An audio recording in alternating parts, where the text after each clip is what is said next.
or just wave at me by signifying amen. Oh, so like we stated, we thank God for everyone joining us on tonight, whether you're joining us by Facebook or you're joining us by YouTube. I thank God for each and every one, and even want to take the time out to say hello to, I want to assume that is Brother Omar Smith, who is on YouTube. Thank you for joining us on tonight, and Brother Aisha McAllister and Sister Shirley Williams and Sister Kay Archibald. Thank you for joining us. We just give God glory, honor, and praise. Over the past several weeks, we have been in an incredible series that has been a blessing to us. And it's also been a great way for us to learn about ourselves. All right, because we have stated on many occasions over the past several weeks that how in the world can you love somebody else when you don't even know how to love yourself? All right, but besides that, how can you actually learn the love language of somebody else when you don't even know your own love language? All right, you don't know how to love yourself. You don't know how to deal with yourself, any of those things. So we have been dealing with, over the past several weeks, love language. All right, we have been dealing with love language. And on last week, we started dealing with, what is it? Act of service. Act of service is where we were at on last week. And we had several questions which were quite interesting. And one of the questions that we had to deal with on last week was, what shows more love, the price of the gift or the thought? And we asked for people to explain their reason for it. And one of the things that we ended up talking about was the Cracker Jack box. All right, and how there's a ring inside the Cracker Jack box. And the way that we went with it is because you have been friends with your husband ever since, all right, you guys were 5 years old. All right, and the Cracker Jack box was something that you shared on a regular basis, and it had sentimental value to it. All right, so you just ended up melting, under the emotional outbursts, and you melted because after 30 years, 40 years, he remembered, and he had a Cracker Jack box and had a Cracker Jack ring, and you just fell all the pieces because of the sentimental value of it. And that's, and we have to realize that, sometimes the sentimental value is more valuable than the actual price of a gift itself. All right, depending on the person. All right, because some people will say, oh, no, I want something that's going to put somebody's eye out. That's how big of a ring I want. I want to be able to say, hey, how you doing? What's going on? All that, and we flashing, and people like, okay, you putting my eye out with it. That's what we want, because that's how we feel. There's value in that. And it's like, no, no, turn it around. You're getting too beside yourself. And you think that all of the value is built into the actual price of the gift. All right. And don't get bougie about it. All right. Because sometimes some men put themselves in such debt just to try to please, all right, their fiance, or to try to please other people, that it makes absolutely no sense. It makes no sense whatsoever. And so with that, we also dealt with why do we have a problem, all right, accepting gifts, all right? Why do we have a problem accepting gifts? And because sometimes what ends up happening is we think that the person has an ulterior motive, all right? Or they have it's almost like, okay, what do you want? All right, what do you, no, there got to be something. There got to be some type of strings attached to this. There's got to be some type of, no, there's something attached to this. And we're like, and the person's like, no, there's nothing attached to this. I just wanted to genuinely give you or bless you with something. I'm not looking for anything in return, because that's their love language. But because we don't know how to give, or we don't know how to receive, we don't know how to accept when they bring it to us, because we've always been taught in our mind. And for those who do not realize, I don't like to use defining or definite terms like always, but for the most part, a lot of us have been taught, or it's been modeled in front of us, that if somebody gives you something, they're expecting something in return. And that's not the case. That's not the case. Because a lot of times people will just freely give because they see, all right, they see the need. They see that there's something that's going on. They see that there's a problem. They see that they can help.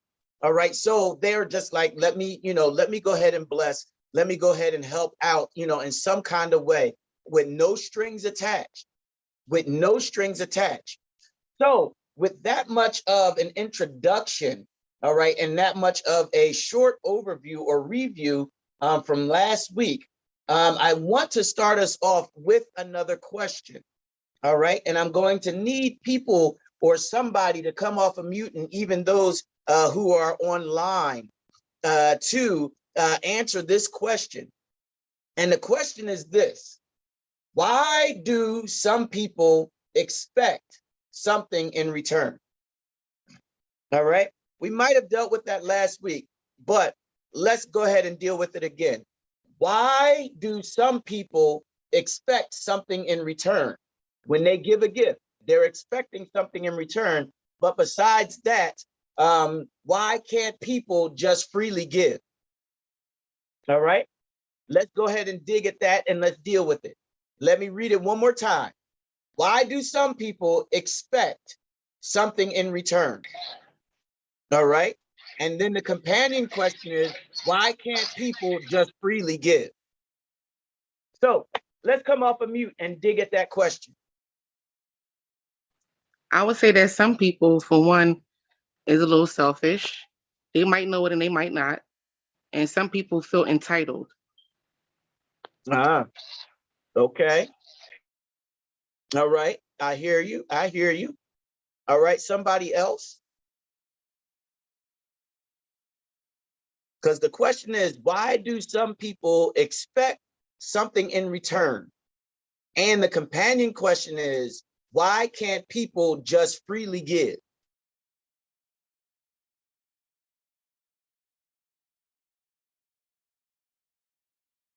Is it something in their past, something in their present that's causing them to act this way? Well, sometimes people can be taught that if I give you something, then there should be something back in return. So if I'm doing something for you, then you should be doing something back in return to me. Uh-huh. All right, somebody else? Someone else? Because as the word of God says, and as we know, it's more blessed to give than to receive. And even as saints of God, we have a tendency to sometimes always have the gimme, gimme, gimme, gimme, gimme. All right. And we expect, all right, something, all right, to come back to us. We expect somebody to reciprocate. All right. When, you know what? When it's a person that shows love, or their love language is act of service, they are just freely giving it to you. They are just freely giving it. They're not looking for anything in return. They're not even looking for a blessing from God. They are just looking for God to, they're just looking to be a blessing. That's all there is to it. They're not looking for anything to come back to them. They're not looking for, accolades. They're not looking for a party. No, they just like, listen, you know what? Let me just go ahead and bless that person because I see it. I see it. I see it. Pastor, Yes. I want to say one more thing. I was just talking to Bebop just now as you were talking, and I said that right there has to be installed as a child. Like, if it's not taught that, most likely they're not going to grow up like that because it was never taught. Like I said, that's what I wanted to say. Okay. And I like it. I like it. Because Brother McAllister, kind of dovetailed or added on to what you said before you just got finished saying it. He said, perhaps learned behavior or their heart is not fully open. Sister April Stokes, she put on there, I'm sorry, Sister April Rodriguez. On the computer, it says Stokes, but we got to say Rodriguez because she's married now. She put on there because they are greedy and selfish. Wow. That's a nice way to look at it. They are greedy and they are selfish. All right. So yes, it is all true. It is all true because you got to realize that, listen, we don't really need to expect something in return. Don't expect something in return, because too many times, even as kids, we go and do something nice, all right, expecting our parents to see it, and our parents go ahead and give us something for it, all right? Because we know all of us was children, and we know that around Christmas time, like for the first, maybe 6 weeks or so leading up to Christmas, we were to so-called angels. Why? Because we didn't want our parents to take anything back. We didn't want them to take anything back. We made sure we got our homework done. We made sure all of our, our chores or whatever, we made sure all that was done. We made sure we was getting good grades in school. We made sure we was the model, the model child. Why? Because we wanted to make sure that we was going to get what we was going to get. And there wasn't going to be anything holding it back. So we was doing that or just to receive. And our parents were showing us love, all right, because they love us. It was an act of service, all right? So Sister Cannon put on there, their love language may be gifts. They love you the way they want to be loved. Sister Tammy Stafford put, I was raised to help one another, all right? And it goes back to, like we stated, it depends on how you were raised. It depends on your love language. All right. So my second point is this: return policy. Return policy. Because a lot of times when you talk about a return policy or return policy, there is something that's connected to it. Meaning I bought something, but they have stipulations in order to return it. All right. And what happens with people is I give you something and I'm expecting something in return. That's how some of us were brought up. And for those who freely give, or for those whose love language is act of service, they do not expect nor look for a return on what they put out. They're just saying, you're like, no, I'm not asking for anything. I'm not looking for anything. I'm just giving it. That's all there is to it. I'm not looking for anything in return. I just want to bless somebody and I want to be a blessing to them. I don't need, a plaque. I don't need a dinner. I don't need a banquet. I don't need to be recognized by the pastor or nothing like. I don't need any of that. This is just what I want to show them because I see the need, and this is how I show love. This is how I show love. And too many times we have given and expected, all right? We have given something and we expect something in return, all right? And we should not expect anything in return, especially if we are just being a blessing. If we are just being a blessing, don't expect something to come back. And especially like we have already stated, especially if it's your love language, act of service, or it's that person. No, don't try to do that, because some give just because they love to give. They just love to give. That they get joy out of giving. They are happy. They are blessed. They feel so good when they give. I mean, for some, how many of us have, taken the time out and really thought about a gift? And it wasn't the price of the gift, but it was the emotion. All right. It was the emotional gift. And you just felt so, like to say, warm. And, you was just like, oh my gosh, I can't believe this. And then all of a sudden, because of the thought that you put into the gift, all right, the person was like, wow, I can't believe, I cannot believe you did this. This is amazing. And I'll even date myself and, put myself out there on Front Street because, for those who don't know, there was one year, and I used this example before, and I'll make it short and simple. There was one year for Christmas, one of my brother's favorite bass players is Wayman Tisdale. All right, Wayman Tisdale played for the Phoenix Suns. And he was also at Oklahoma. He was one of the Sooners. He ended up passing away. And my brother is a whiz, when it comes to finding stuff on the internet. But there was one CD that Wayman Tisdale recorded that my brother could not find. The CD didn't cost me much at all, but I ended up finding the CD and I sent it to him for Christmas. And he was like, I can't believe you found this CD. He was like, he's like, this is one of the best Christmas presents I've ever gotten. He was like, I got all of them. I could not find this one. And he was like, where did you get it from? And I just was like, nah, I got it off of such and such and such and such. And he was like, wow. And so at that particular point in time, he had every single Wayman Tisdale project that Wayman Tisdale put out before he passed away. And like I stated, it's the act of service. A lot of times it's not the expense of the gift. A lot of times it's the thought behind the gift. All right. So let me get into this next question that I'm going to need somebody to answer on tonight. All right. Because the next question is this. Why is everything a competition? All right. Why is everything a competition? I need somebody to come off of mute and answer that question for me. Why is everything a competition?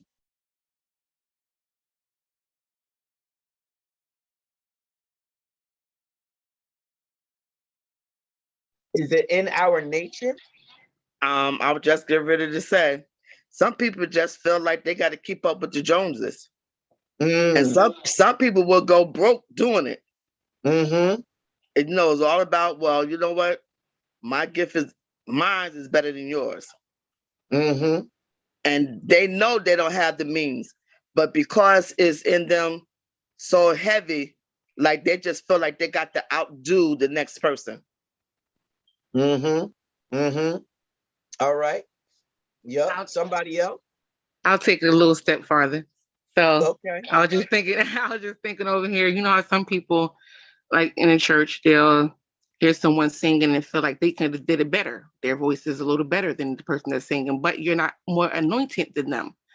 So that's why they didn't choose you, So I just had to say that. It just kept pop right in my head. I had to say it. That's it. Sister Williams, she had put online. I wanted to get to hers really quick. She put on there, some people give because they want to be noticed. Yeah. All right. Mm-hmm. Sister Sharon Peters, she put because some people want to see you do good as long as you're doing better than them. Mm-hmm. All right. But why is it even in, like we're stating, even in giving, why is it a competition? I think some people just have a competitive nature, and maybe it's not a negative thing, but it's just, I don't know, just the way that they are. They may see something and they might want to strive to do it or add to it. It doesn't always have to be, it doesn't have to be a negative. I just think sometimes people just have competitive nature, or sometimes people think you're being competitive with them and you're not. You're more complimenting what they're doing, and maybe you want to do the same. It doesn't necessarily have to be competition. Okay. All right. All right. I understand it. Somebody else? Why is everything a competition? Even in the act of service. Why can't we just accept being blessed and not have to turn around and try to do or outdo what somebody else has done. Because we already stated that, it may not be, all right, some competitive nature. That may just be the way that the person acts. That may just be what the person does. Because you have some people that'll say, well, I'm gonna have $1,000 line. Well, I'm gonna outdo that, and I'm gonna do $2,000. Well, you know what? I'm gonna outdo that. I'm gonna do $3,000. Oh, I'm gonna outdo that. I'm gonna bless him with $4,000. Oh, okay. The money's great, but why are you doing what you're doing? Is your heart really in it? Or It are could be you the doing it to see me? Yeah, Go it could ahead. be the response that you're looking for. So if it's a competition, maybe it's the response that you're getting. So if somebody gives 100 and you give 200, or if you give a gift and you see the response of that person, now you want to outdo that person by giving a bigger gift. So their response to you would be like, oh my gosh, thank you for giving that gift. And then somebody else will come with a bigger gift just to get that response back, to make them feel like they're, I want to say, powerful, or build their ego up, or Mm, swell their head up. It depends on yeah. that, what kind of response you're looking for. And so if you're trying to outdo someone with the intent of showing that I'm better than you, then yes, it will be competitive. Mm-hmm. Yeah. But if you do have if you're able to give without being competitive, it's just your nature, you won't look at it like that. But if you're trying to get a response or trying to show that you're better than someone, then yes, you're going to always try to outdo. Like we do that with school. You got better sneakers than I. You got to go to school look better than this person. It's always one up on somebody else. One up on somebody else. I like that. I like that. Sister K, she put in there competition sometimes because it's about me, me, me. Looking for recognition, always want to stand, or sometimes people feel less than. It's about the motives. It's about the motives. Because like you're stating, it's about me, me, me. See what I can do. See what I have done. Look at what I've done. And it's like, hold up, brother, hold up, sister. It's like, no, no, no. It's not all about competition. It's not all about competition. Because like we have, even use the word of God. All right. The lady who gave, and I'm gonna paraphrase it, the lady who gave 2 pennies outgave the one that gave 500 pennies. I'm just paraphrasing. And the reason why is because her gift was less than his, but the sacrifice that she gave was greater than his, but also her intent was greater than his. He did it as if to say, see me.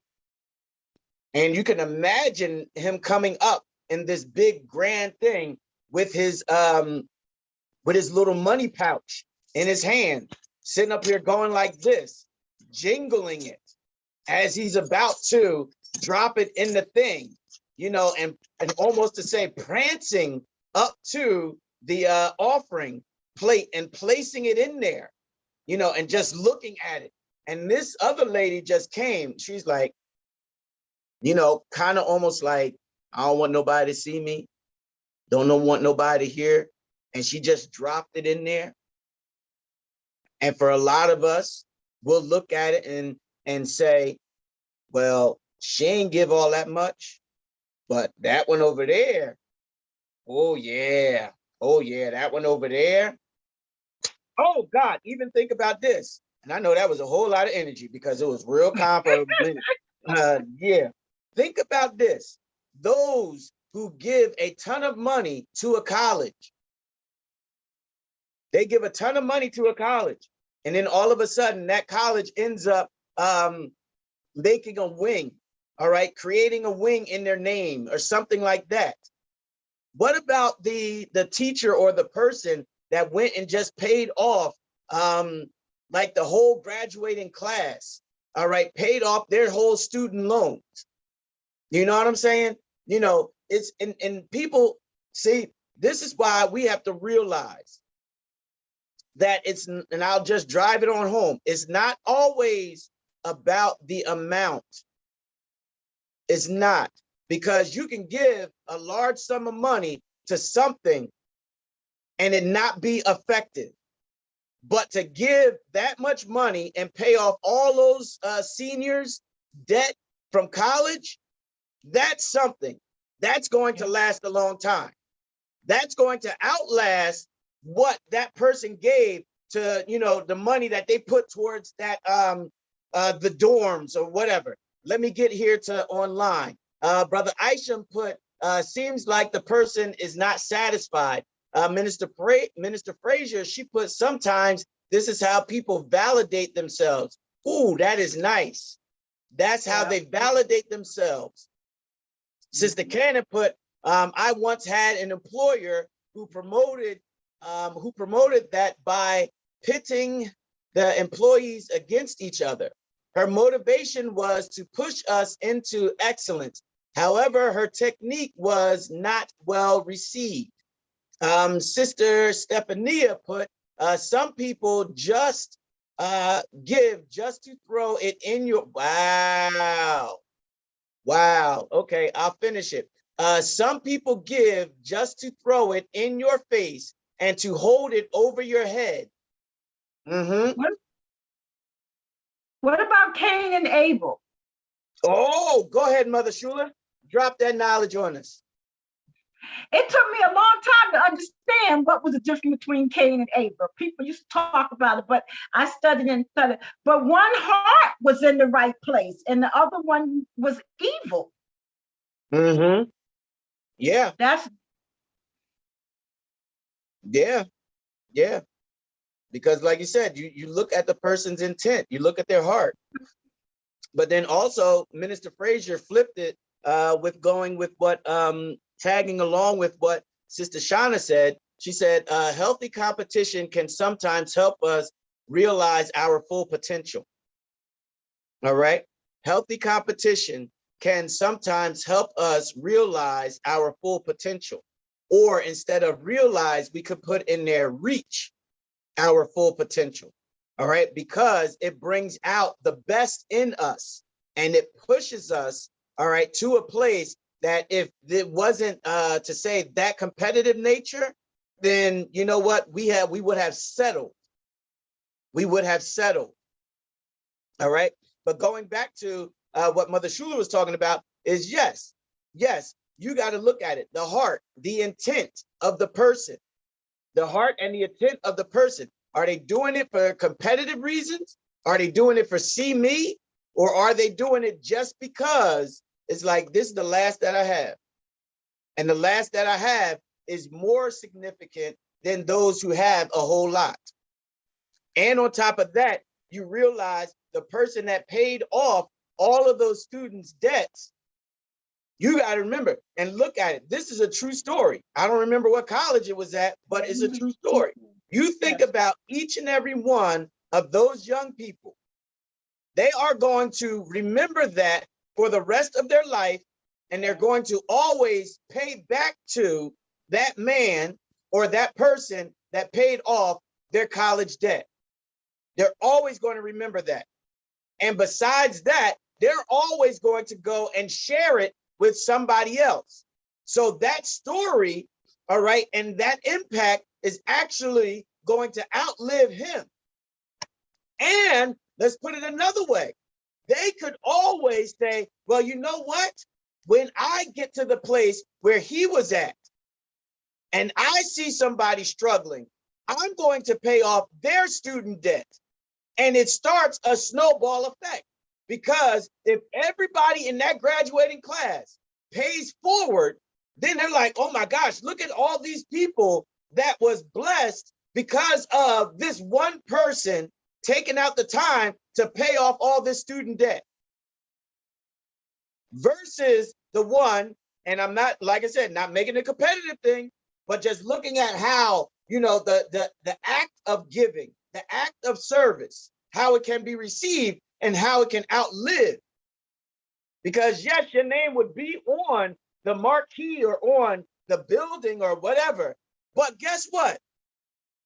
The next person that gives more money than you did, their name is actually going to replace you. Their name is going to be on the building now. Bill Cosby name off everything. So what are you getting at? I'm getting at this. It's not a competition.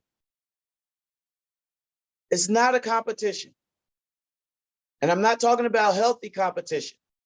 Oh, Sister Williams put on there, that's jealousness. And also Minister Frazier, she put on there, it can also show us where we are lacking. True. Because our final point is this. It's not a competition. It's not a competition. And let me remind everybody that is married and those who are in, you have a really good friend. Listen, just because your wife blessed you with something, that's her showing act of service. That does not mean for you to sit up there and say, all right, bet when it's his birthday or when it's her birthday, I got to go all out. I got to go. No, that's not it. That is not it. We got the wrong idea. We got the wrong idea. That's not it, because we have to think about it. In that, what is your spouse's love language? What is their love language?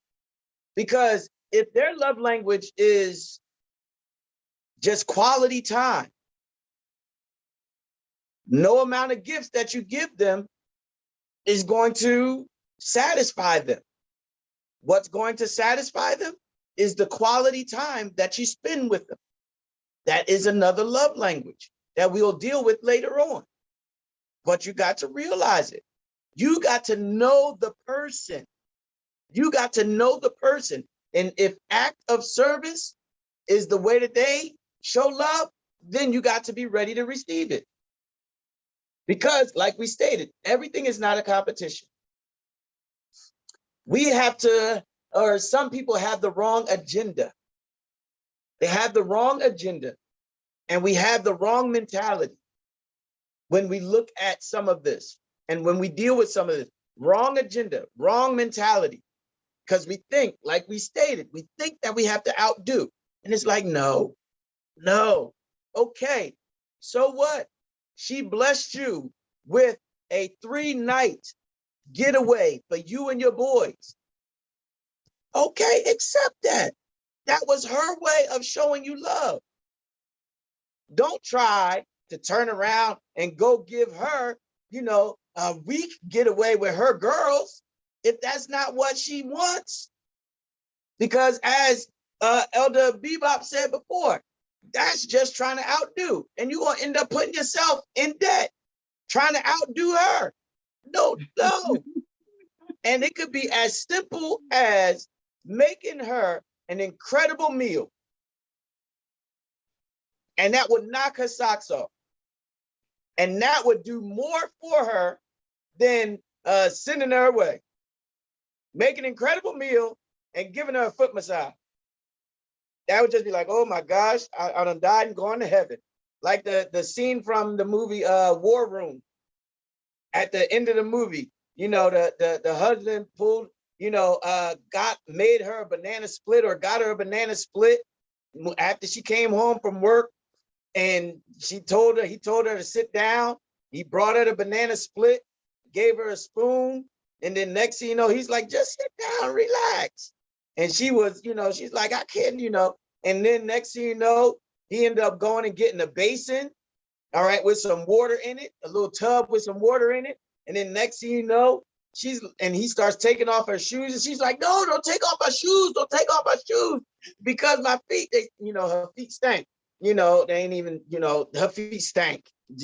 Can't even say stink. All right, the feet stank, all that. And she was like, no, they stink. And so next thing you know, he pulled over to the side, grabbed the mask, put the mask on over his face. And then next thing you know, he started washing her feet and massaging her feet. And next thing you know, he turned around and looked at her, and she was crying and was sitting up there, had the ice cream coming out of her mouth. And he's like, "What'd I do? Why are you crying?" And she's like, "God is so good. My baby's sitting up here washing my stinky feet, and I'm sitting up here eating ice cream. I know God is real." Act of service. Act of service. We get it twisted. We get it twisted. Let me continue. If we take the time out to know the person, then we will know what they are all about. And we will realize that it's not about competition. All right. It's about act of service. And that's their love language. That's their love language. That's what they receive. That's how they talk. That's how they show love. That's how they receive love. All right.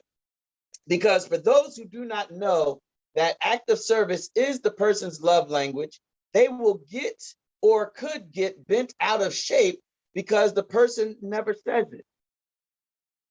We think that the person has to say, "I love you." All right. But that may not be the way that they show love.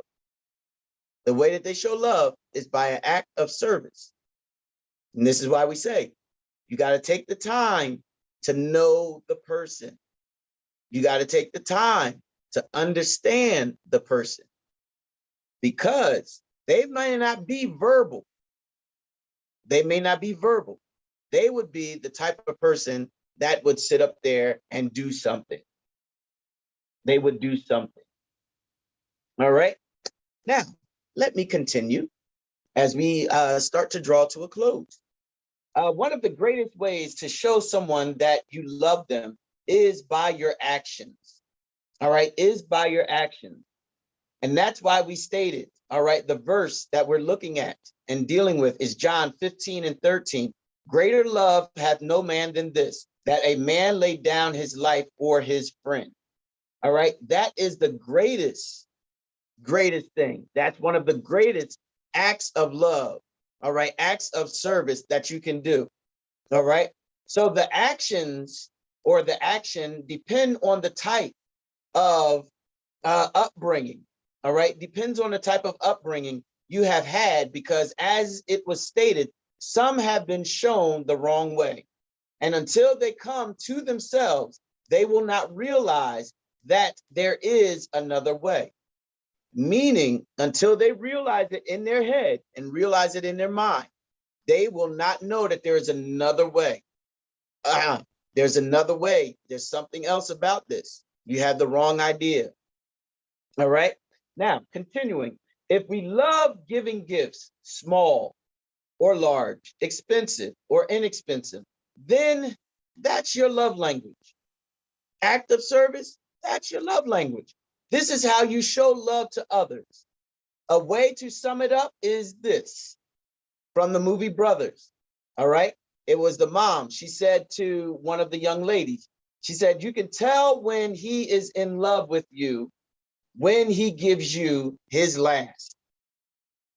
All right. You can tell that he's in love with you or she's in love with you when they will give you their last. All right.